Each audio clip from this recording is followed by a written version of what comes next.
Assalamualaikum warahmatullahi wabarakatuh. Kembali lagi dengan saya, Ilma Indrasri Pratiwi, di mata kuliah Pengetahuan Bahan, Alat, dan Metode Memasak. Rekan-rekan sekalian, kali ini kita sudah masuk ke pertemuan ke-7 dari mata kuliah ini. Kita akan membahas mengenai topik-topik berkaitan dengan rempah, herba, dan bumbu. Terutama untuk video kali ini, saya akan membahas materi pengantar, yaitu jalur rempah Nusantara. Karena saya pikir ini salah satu topik yang sangat menarik dan akan melatar belakangi pengetahuan kita mengenai rempah-rempah yang ada di Nusantara dan kenapa sih posisi Indonesia itu penting dalam perdagangan internasional rempah di dunia, begitu. Jadi saya akan mulai bahasannya. Tapi pertemuan hari ini sebenarnya kita ada 5 video ya. Jadi rekan-rekan sekalian, saya harap mengakses ke 5 video tersebut. Pertama mengenai jalur rempah, kedua adalah tentang macam-macam rempah, lalu tentang herbs, lalu tentang bumbu, dan terakhir adalah berkaitan dengan saya tambah materi minuman tradisional yang khas Indonesia yang banyak sebenarnya menggunakan rempah-rempah dan herbs khas Indonesia, begitu. Jadi saya harap pertemuan kali ini 5 video kalian bisa akses semua dan supaya pengetahuannya pun menjadi semakin bertambah. Nah, mengenai jalur rempah Nusantara ya, saat ini sebenarnya pemerintah Indonesia ini lagi banyak melakukan rekonstruksi pengembangan titik-titik jalur rempah Nusantara. Pertama seperti titik berkaitan dengan Raja Ampat, Banda Neira, Ternate Tidore, Halmahera, begitu. Lalu Buton, Makassar, Karangasem, gitu. Surabaya, termasuk Mojokerto dan Kediri.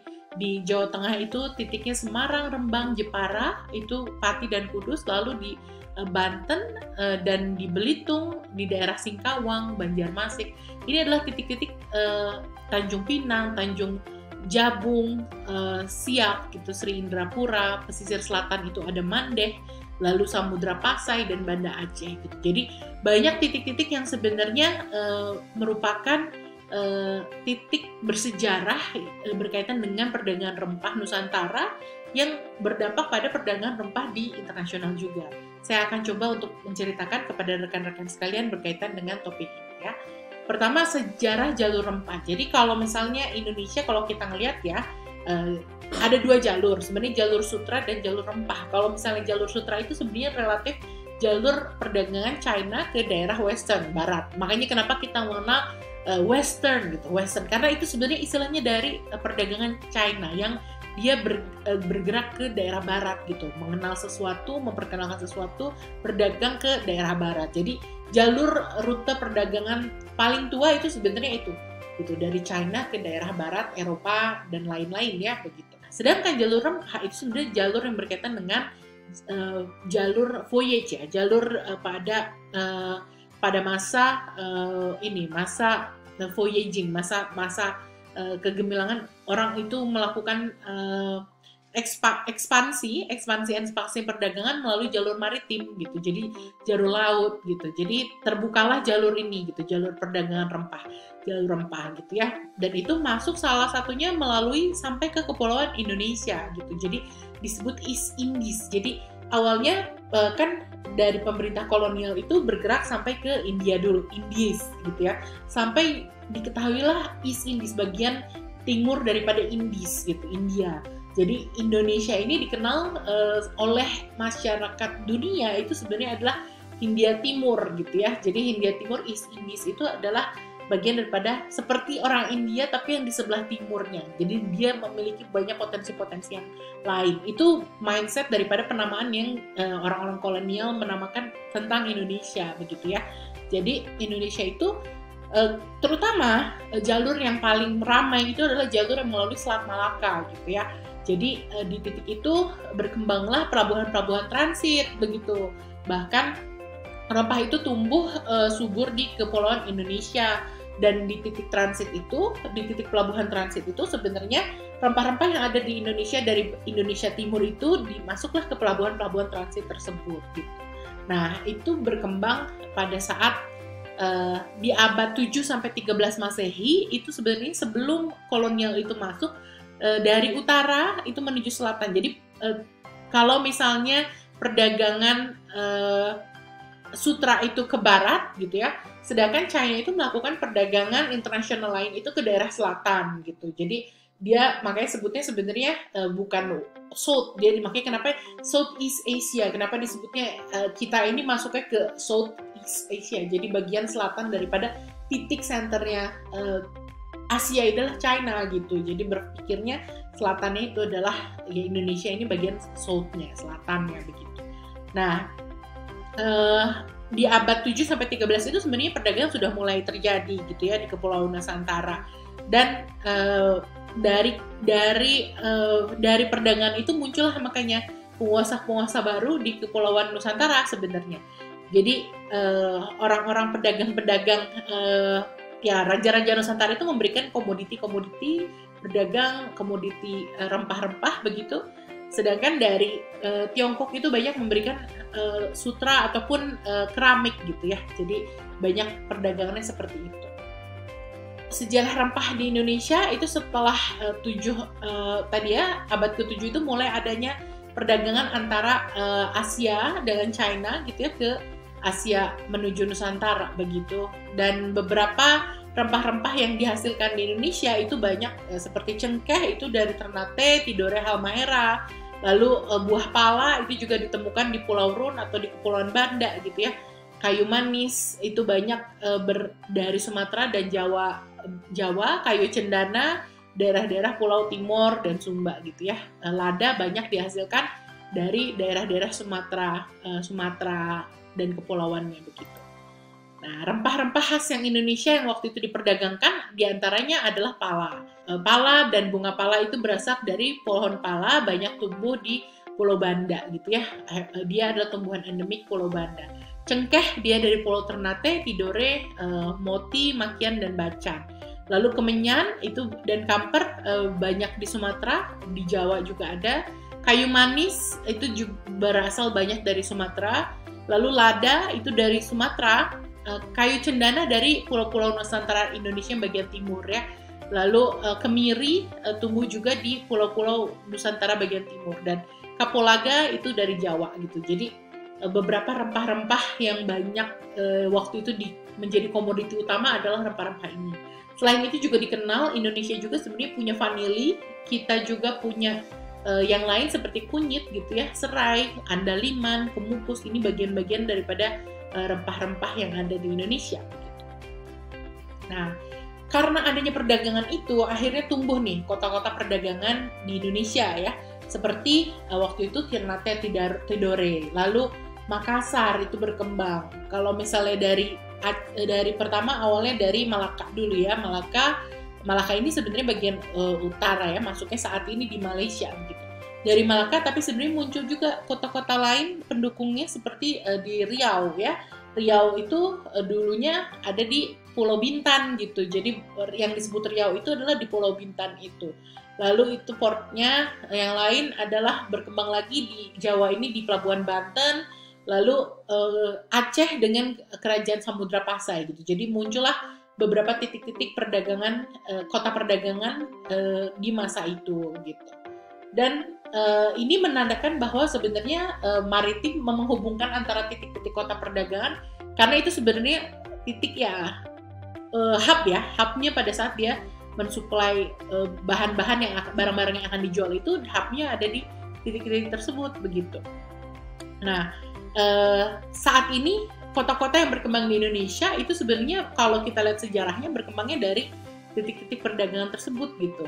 Dan di titik perdagangan itu akhirnya kan tertimbul ya fasilitas-fasilitas yang lain, misalnya untuk mensuplai bahan makanan gitu, untuk mensuplai air misalnya gitu. Jadi disebutlah entrepot itu gitu. Jadi pusat pengumpul dan distribusi barang yang waktu itu berkembang gitu. Jadi inilah sebaran kota-kota pelabuhan yang ada di Indonesia dan saat ini masih terus berkembang ya biasanya kota-kota tersebut gitu. Lalu jaringan perdagangan rempah Nusantara itu berkembang ya, bahwa hampir di abad ke-15 nih gitu. Semua ini bermuaranya di Malaka itu gitu. Jalur untuk cengkeh, pala gitu ya dan lain-lain itu kalau misalnya dari yang Kepulauan Maluku itu ke Makassar dulu atau pantai utara Jawa seperti Banten begitu. dan lalu berakhir di Malaka gitu. Dan jalur perdagangan lada itu dari daerah Banten dan Lampung lalu ke Malaka. Jadi semua itu ke arah titiknya adalah titik penjualan adalah di Kesultanan Malaka itu gitu ya, karena di Selat Malaka itulah penguasanya terjadi gitu. Lalu kota Malaka kita lihat berkembang ya, karena seperti kita tahu ada Selat Melaka ya, semakin tinggi, dan abad ke-16 ini memang benar-benar masa kejayaannya daripada Kesultanan Malaka. Dari titik Malaka itu muncullah titik-titik kota pelabuhan yang lain yang sebenarnya mensupport feeder port ya, kalau kita bilang mungkin. Jadi entreport itu yang dia nanti akhirnya mensupply ke titik pelabuhan Malaka itu gitu.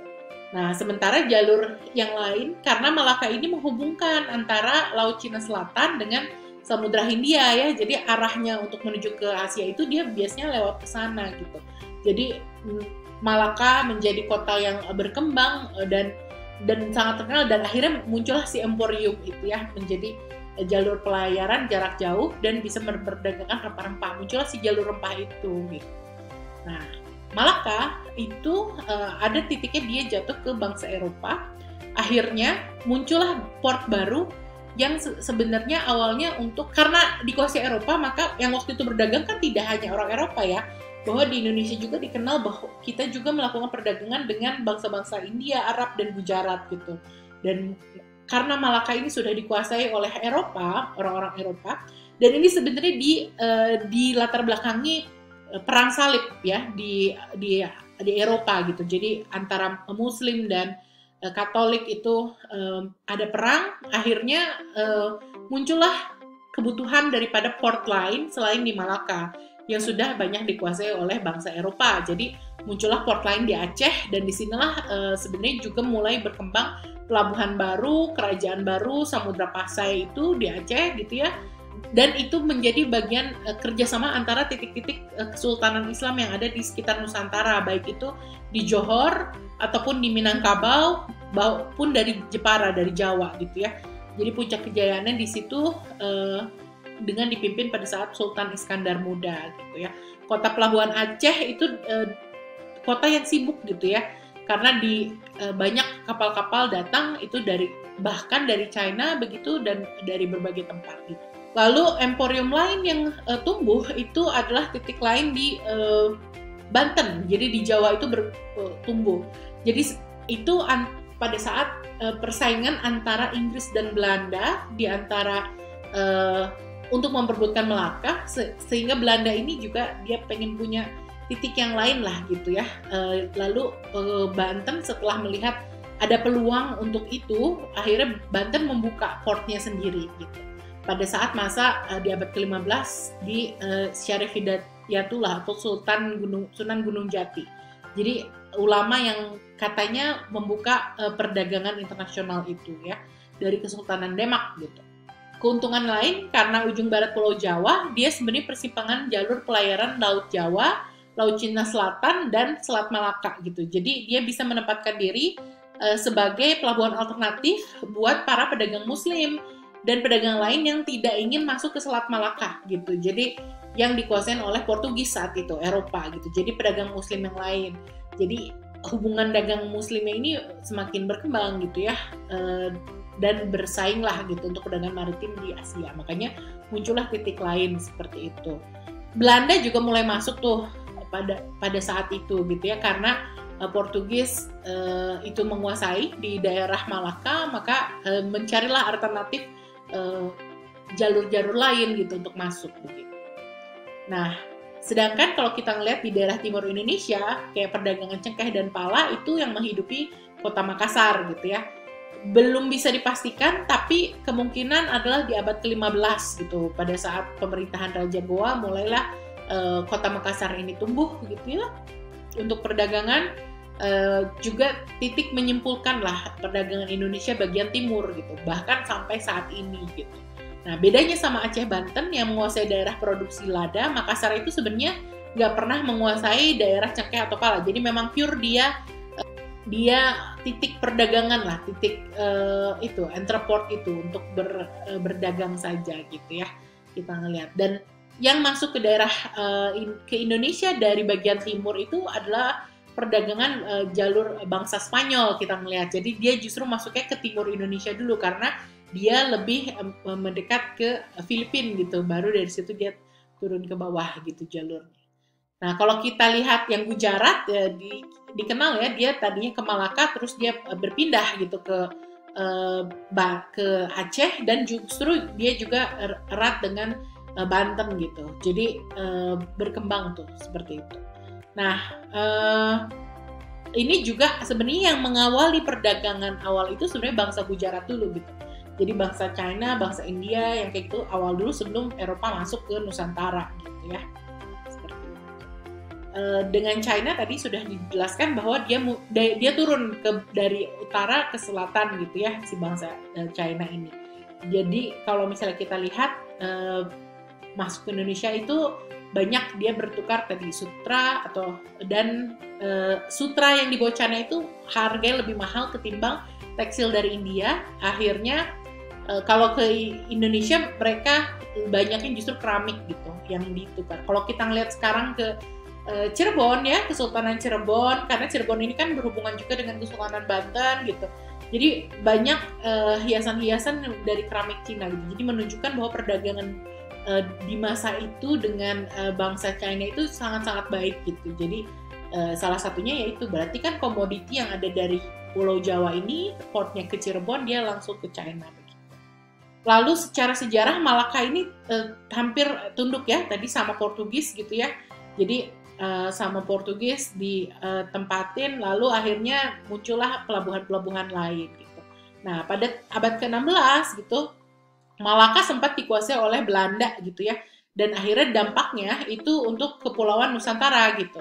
Nah, orang Portugis akhirnya menjadi lemah di Nusantara dan Belanda menduduki posisi yang kuat gitu. Waktu itu Inggris akhirnya bernegosiasilah dengan Belanda gitu, sampai akhirnya memutuskan garisnya ini yang bagian Inggris, ini yang bagian Belanda gitu. Jadi bagian dari utara Malaka itu masuk ke wilayah Inggris, sedangkan selatannya itu bagian ke Belanda. Disitulah mulai muncul ya, jadi Malaka ini, jadi yang konflik di Malaka ini antar orang Eropa gitu, jadi bukan antar pedagang Nusantara lagi, tapi antar orang Eropa memperebutkan itu. Malaka akhirnya diberikan kepada Inggris, sedangkan sisanya di Indonesia itu dikuasai, dan akhirnya disitulah mulailah masa-masa kolonialisme daripada Belanda di Indonesia gitu. Jadi Belanda tidak hanya ingin menguasai portnya, tapi akhirnya Belanda ingin menguasai termasuk terhadap supply. Jadi perkebunan-perkebunan Belanda itu mulai muncul di abad ke-16 itu ya. Lalu Jawa Barat sendiri itu sebenarnya dikenal beberapa titik ya. Kalau kita melihat sebenarnya ada di muara Sungai Cimanuk, ataupun misalnya kalau kita lihat di Jawa Barat ini berarti di bagian Pantura ya, pantai utara Jawa gitu, kita mengenal muara Cimanuk ini sebagai titik portnya gitu. Waktu itu tanah Sunda itu tidak banyak dikenal karena banyak gunung di Jawa Barat itu. Jadi dibanding Jawa, jadi kalau Jawa lebih mudah untuk diakses gitu waktu itu. Jadi pertama kali sebenarnya katanya orang Portugis itu pernah masuk di abad ke-15 ke pantai Jawa gitu ya, bahkan sampai ke Jawa bagian selatan gitu. Jadi ada beberapa titik benteng-benteng yang bahkan berkembang tuh, dikembangin di Jawa Barat gitu, termasuk di Cilacap seperti itu. Nah kalau kita ngelihat sebenarnya Jawa Barat ini akhirnya banyak berkembang di Banten ya, karena ya dia daerah port dan kesultanan itu berkembang di sana gitu, di pantai utara Jawa gitu. Nah, Sunda sendiri sebenarnya banyak akhirnya dimanfaatkan untuk suplai perkebunan-perkebunan, untuk mensuplai kebutuhan yang tadinya rempah-rempah dari daerah timur Indonesia gitu. VOC itu akhirnya melakukan monopoli dalam perdagangan rempah di Indonesia itu mungkin di sekitar abad 17 ya, baru abad ke-17 gitu ya. Pada saat VOC itu melakukan monopoli beras dan larangan ekspor gitu. Dan cukai dan pajak itu semakin banyak gitu ya kepada penguasa dan bangsawan, dan ingin menguasai monopoli lada ya di Nusantara gitu. Orang Belanda itu akan melakukan perdagangan antar orang Eropa itu harus melalui Belanda gitu. dan di pusat-pusat perdagangan itu juga mendukung seperti itu. Lalu muncullah ini akhirnya imperialisme dan kolonialisme yang di Indonesia ini semakin kuat ya, karena hampir semua semua jalur, dari jalur produksi ya, dari pertanian sampai ke distribusi dan port itu dikuasai oleh Belanda. Akhirnya muncullah si monopoli perdagangan rempah di Nusantara ini gitu.